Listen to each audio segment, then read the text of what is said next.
ಮಾಡ್ರಪ್ಪ, ತಿಳ್ಕೊಂಡು ಮಾಡ್ರಿ. ಗಣಿತಗಳನ್ನು ಚೆಂದಂಗೆ ತಿಳ್ಕೊಂಡು ಮಾಡ್ರಿ. ತಿಳ್ಕೊಂಡು ಮಾಡಿದರೆ ಗಣಿತಗಳು ತಿಳಿತಾವ.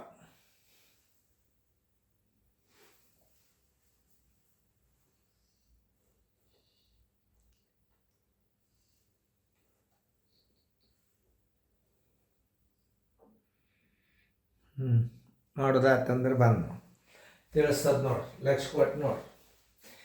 ಇದಕ್ಕೆ ಸಮಾನ ಬೆಲೆ ಅಂತಾರೆ. ಇದಕ್ಕೆ ಏನಂತಾರೆ? ಇದಕ್ಕೆ ಸಮಾನ ಬೆಲೆ ಅಂದ್ರೆ ಈಕ್ವಲ್ ಇದ್ರೆ ಈಕ್ವಲ್. ನೀವು ಸರಿಯಾಗಿ ಇದನ್ನ ಅರ್ಥ ಮಾಡ್ಕೊಂಡು ಲೆಕ್ಕಗಳನ್ನು ಮಾಡೋದಿರ್ತಾವ. ಇವು ಸಮಬೆಲೆಗಳು ಇರ್ತಾವ, ಅಥವಾ 3 ಕುರ್ಚಿಗಳ ಬೆಲೆ ಎಷ್ಟು, ಟೇಬಲ್ಗಳ ಬೆಲೆ ಎಷ್ಟು ಅಂತಂತ ಕೇಳ್ತಿರ್ತಾನೆ. ಅವಾಗ ನಾವು ಹೆಂಗೆ ಮಾಡ್ಬೇಕು ಅನ್ನೋದು ನೀವು ಪ್ರಶ್ನೆಯನ್ನು ಸರಿಯಾಗಿ ಓದ್ರಿ.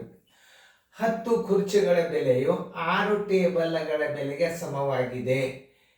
ನೋಡ್ರಿ, 10 ಕುರ್ಚಿಗಳ ಬೆಲೆಯು 6 ಟೇಬಲ್ಗಳ ಬೆಲೆಗೆ ಸಮವಾಗಿದೆ ಅಂದ್ರೆ ಟೇಬಲದ ಬೆಲೆ ಗ್ಯಾರಂಟಿ ಕೊಟ್ಟಿರ್ತಾನೆ. ಅವಾಗ ನೀವೇನು ಮಾಡಬೇಕು, 6 ಟೇಬಲ್ ಬೆಲೆ ತಕ್ಕೊಂಡು 6 ಟೇಬಲ್ಗಳ ಬೆಲೆನೂ ಅಷ್ಟೇ, 10 ಕುರ್ಚಿಗಳ ಬೆಲೆನೂ ಅಷ್ಟೇ ಅಂತ ಬರ್ಕೊಂಡ್ಬಿಡು. ಯಾಕೆ ಸಮನಾಗಿದೆ ಅಂದಾರು. ಸಮನಾಗಿದೆ ಅಂದಾಗ ಹೆಂಗೆ ಅರ್ಥ ಮಾಡ್ಕೋಬೇಕು ನೀವು?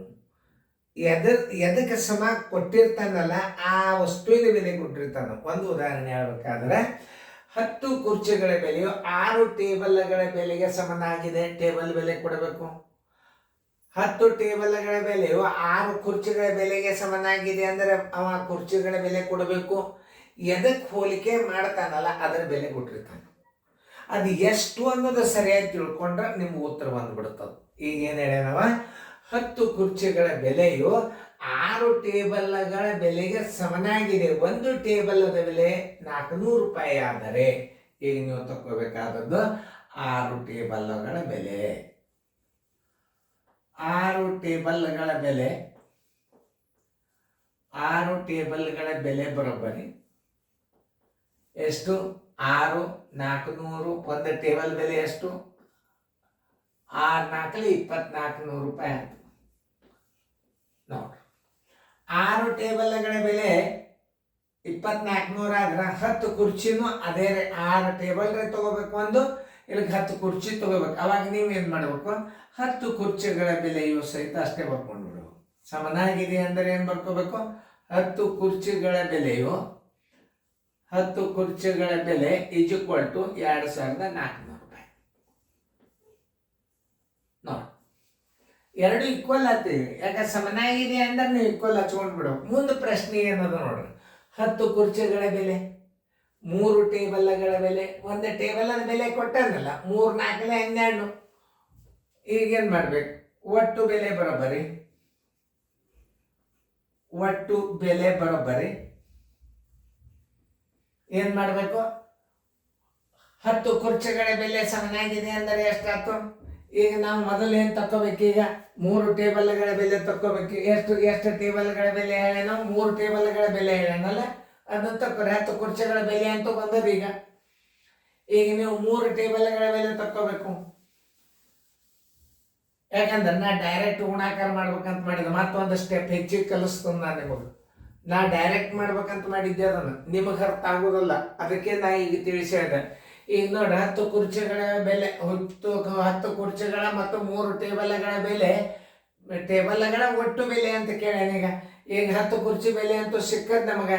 ಈಗ 3 ಟೇಬಲ್ಗಳ ಬೆಲೆ ತಕ್ಕೊಂಡು ಬಿಡುನು. 3 ಟೇಬಲ್ಗಳ ಬೆಲೆ ಬರೋಬ್ಬರಿ ಒಂದು ಟೇಬಲ್ ಬೆಲೆ ಎಷ್ಟದ? 400 ಅದ. ಗುಂಡ್ಲೆ 3 ಟೇಬಲ್ ಅಂದ್ರೆ ಎಷ್ಟಾಯ್ತು? 1200 ರೂಪಾಯಿ ಆಯ್ತು. ಈಗ 3 ಟೇಬಲ್ಗಳ ಬೆಲೆ 10 ಕುರ್ಚಿಗಳ ಒಟ್ಟು ಬೆಲೆ ಕೇಳ್ಯಾನ. ಒಟ್ಟು ಬೆಲೆ ಬರೋಬ್ಬರಿ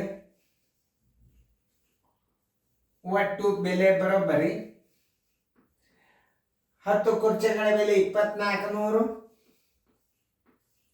ಪ್ಲಸ್ 3 ಟೇಬಲ್ಗಳ ಬೆಲೆ 1200.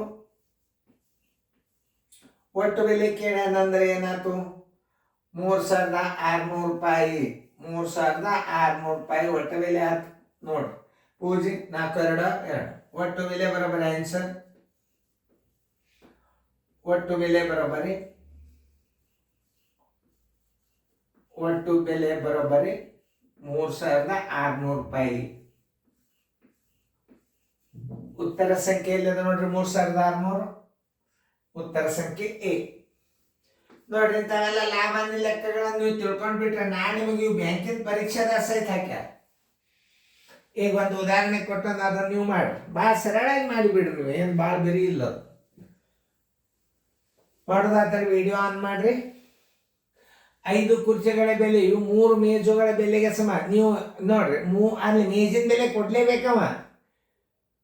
5 ಕುರ್ಚಿಗಳ ಬೆಲೆಯು 3 ಮೇಜುಗಳ ಬೆಲೆಗೆ ಸಮ. ಒಂದು ಮೇಜಿನ ಬೆಲೆ 300 ರೂಪಾಯಿ ಆದರೆ 3 ಕುರ್ಚಿ 5 ಮೇಜುಗಳ ಬೆಲೆ ಎಷ್ಟು? ಒಂದು ಕುರ್ಚಿ ಬೆಲೆ ತಕ್ಕೋಬೇಕಾಗ್ತದೆ. ಯಾಕಂದ್ರೆ 5 ಕುರ್ಚಿ ಬೆಲೆ ಕೇಳಿಲ್ಲವ. ಭಾಳ ಸರಳವ ಲೆಕ್ಕಗಳು, ಅರ್ಥ ಮಾಡ್ಕೊಂಡ್ಬಿಟ್ರೆ ಭಾರಿ ಸರಳ. ಓಕೆ, ನೋಡ್ರಿ ಎಲ್ಲಾರು ನೋಡ್ರಿ. 5 ಕುರ್ಚಿಗಳ ಬೆಲೆಯು 3 ಮೇಜುಗಳ ಬೆಲೆಗೆ ಸಮ. ಒಳ್ಳೆ 3 ಮೇಜುಗಳ ಬೆಲೆ ತಕ್ಕೋರಿ. 3 ಮೇಜುಗಳ ಬೆಲೆ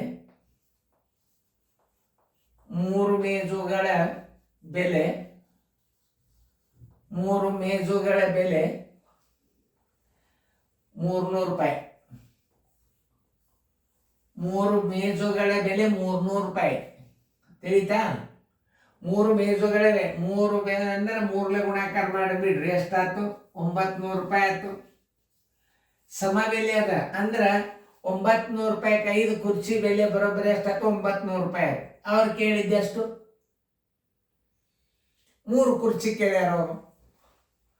ಅವಾಗ ನೀವು ತಕ್ಕೋಬೇಕು 3 ಕುರ್ಚಿಗಳ ಬೆಲೆ, ಇದು 5 ಕುರ್ಚಿಗಳ ಬೆಲೆ, 5 ಕುರ್ಚಿಗಳ ಬೆಲೆ ಸಮಬೆಲೆ ಅದ 900 ರೂಪಾಯಿ ಆದರೆ, ನೋಡಿ ಸರಿಯಾಗಿ ಅರ್ಥ ಮಾಡ್ಕೋಬೇಕು. ಗಣಿತಗಳನ್ನು ಸರಿಯಾಗಿ ಅರ್ಥ ಮಾಡ್ಕೋಬೇಕು. ಏನ 3 ಮೇಜುಗಳ ಬೆಲೆ ತಕ್ಕೋಬೇಕಾಗ್ಯದ. ಯಾಕೆ 3 ಮೇಜುಗಳ ಬೆಲೆ ತಕ್ಕೋಬೇಕು? 5 ಕುರ್ಚಿಗಳ ಬೆಲೆಯು 3 ಮೇಜುಗಳ ಬೆಲೆಗೆ ಸಮ. 3 ಕುರ್ಚಿಗಳ ಬೆಲೆಯು ಇದು 5 ಕುರ್ಚಿಗಳ ಬೆಲೆಯು 3 ಮೇಜುಗಳಿಗೆ ಸಮ. ಈಗ 5 ಕುರ್ಚಿ ಬೆಲೆ ಬಂತು. ಈಗ ಅವ್ರು ಕೇಳಿದ್ದೆಷ್ಟು? 3 ಕುರ್ಚಿಗಳ ಬೆಲೆ ಕೇಳ. 5 ಕುರ್ಚಿಗಳ ಬೆಲೆ 5 ಕುರ್ಚಿಗಳ ಬೆಲೆ ಬರೋಬ್ಬರಿ 900 ರೂಪಾಯಿ ಆದರೆ 3 ಕುರ್ಚಿಗಳ ಬೆಲೆ ಎಷ್ಟು? ಸರಳ ತಿಳ್ಕೊಬೇಕು ಗಣಿತಗಳನ್ನು. 3 ಗುಂಡ್ಲೆ 900 ಸರಸವಾಗಲೇ 5. 5 ಒಂದಲೇ 5 18 ಅಂದ್ರೆ 540 ರೂಪಾಯಿ ಆಯ್ತು. ಎದರದು? 3 ಕುರ್ಚಿಗಳ ಬೆಲೆ. ಅವ ಕೇಳಿದ್ದು 3 ಕುರ್ಚಿಗಳ ಬೆಲೆ. ಇನ್ನು 5 ಮೇಜುಗಳ ಬೆಲೆ. 5 ಮೇಜುಗಳ ಬೆಲೆ 5 ಮೇಜುಗಳ ಬೆಲೆ ಬರೋಬ್ಬರಿ ಒಂದು ಮೇಜಿನ ಬೆಲೆ ಎಷ್ಟದ? 300 ಅದ. ಎಷ್ಟು ಮೇಜುಗಳು ಏನೇನ? 5 ಮೇಜ್ ಏನೇನ? 5 ಮೇಜಿನ ಬೆಲೆ ತಕ್ಕೋರಿ ಎಷ್ಟಾಯ್ತು? 1500 ರೂಪಾಯಿ ಆಯ್ತು. ಒಟ್ಟು ಬೆಲೆ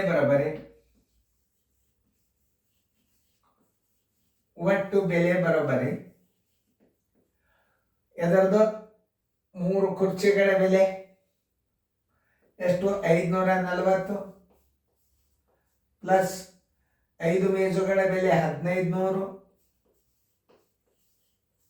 ಬರೋಬ್ಬರಿ 2040 ರೂಪಾಯಿ.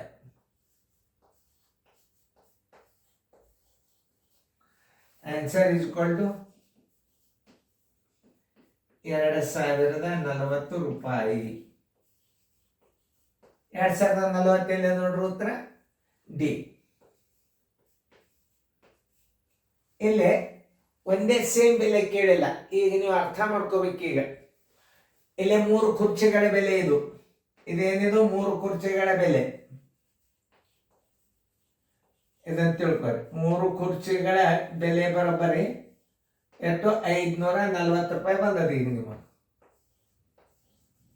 ಓಕೆ, ಯಾಕಂದ್ರೆ ಅದನ್ನು ಸಪ್ರೇಟ್ ಬರ್ಕೊಂಡ್ರೆ ತಿಳಿದು ಬಿಡ್ತದೆ ನೀವು. ನೋಡಿ ಏನ್ ಹೇಳ, 5 ಕುರ್ಚಿಗಳ ಬೆಲೆಯು 3 ಮೇಜುಗಳ ಬೆಲೆಗೆ ಸಮನಾಗಿದೆ. ಓಕೆ, 3 ಮೇಜುಗಳ ಬೆಲೆ 900. 5 ಕುರ್ಚಿಗಳ ಬೆಲೆ 900 ರೂಪಾಯಿ ಆದ್ರೆ 3 ಕುರ್ಚಿ ಕೇಳ್ಯಾನ ಎಷ್ಟು? 3 ಕುರ್ಚಿ ಕೇಳ್ಯಾನ ಅಂದ್ರೆ 5 ಕುರ್ಚಿಗಳ ಬೆಲೆ 900 ಆದ್ರೆ 3 ಕುರ್ಚಿಗಳ ಬೆಲೆ ಎಷ್ಟು? 540. ಆಮೇಲೆ ಏನ್ ಕೇಳ್ಯಾನ? 5 ಮೇಜುಗಳ ಬೆಲೆ ಕೇಳ್ಯಾನ. ಒಂದು ಮೇಜಿನ ಬೆಲೆ ಎಷ್ಟದ? 5 ಮೇಜುಗಳ ಬೆಲೆ, ಒಂದು ಮೇಜಿನ ಬೆಲೆ 300 ಅದ, 5 ಮೇಜುಗಳ ಬೆಲೆ 1500 ಅದ. ಒಟ್ಟು ಬೆಲೆ ಬರೋಬರಿ 3 ಕುರ್ಚಿಗಳ ಬೆಲೆ ಪ್ಲಸ್ 5 ಮೇಜುಗಳ ಬೆಲೆ 2040 ರೂಪಾಯಿ. ಇದು ನವೋದಯದಾಗ ಬೀಳ್ತದ. ಇಂಥ ಗಣಿತಗಳನ್ನ ಸರಿಯಾಗಿ ತಿಳ್ಕೊಂಡು ಮಾಡ್ಬೇಕು. ಇಂಥ ಗಣಿತಗಳನ್ನ ಚೆನ್ನಾಗಿ ಫೇರ್ದಾಗ ಬರ್ಕೊಡ್ರಿ.